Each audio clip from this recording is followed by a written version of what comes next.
सन्माननीय व्यासपीठ, माझ्या शब्दांना धार देणारे गुर्जर आणि ज्यांच्या डोळ्यात उद्याच्या बलशाली भारताचे स्वप्न आहे अशा माझ्या युवा सहकाऱ्यांनो, आज 26 जानेवारी केवळ एक सुट्टीचा मुहूर्त नाही, तर तो उत्साह आहे त्या संविधानाचा, ज्याने एका गुलामाच्या मुलाला या देशाचे राजा बनवायचे बळ दिले.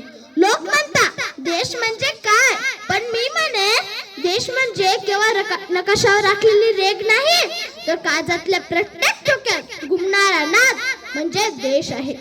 माझ्या नसांमधून ते धावतंय ना, ते पाणी नाही, तर तो अंगारा आहे. माझ्या कपाळाची माती हाच माझा सर्वात मोठा शृंगार आहे, हाच माझा सर्वात मोठा शृंगार आहे. आपला देश म्हणजे केवळ भूखंड नाही, तर ती एक पवित्र भूमी आहे, जिथे हिमालयाचे मस्तक गुरुवाने झुकत नाही, जिथे समुद्राच्या लाटात भारताच्या चरणांची नतमस्तक होतात. आज आपण अशा वळणावर उभे आहोत जिथे जगण्याचे आपल्याकडे केवळ बाजा म्हणून नाही, तर विश्वगुरु म्हणून पाहावे. शेवटी मी एवढेच म्हणतो की हा देश माझा याचे बाळ जरासे राहू द्या रे, जरासे राहू द्या. हा देश माझा याचे भान जरासे राहू द्या रे, जरासे राहू द्या. एवढे बोलून मी माझे भाषण संपवतो. जय हिंद, जय भारत.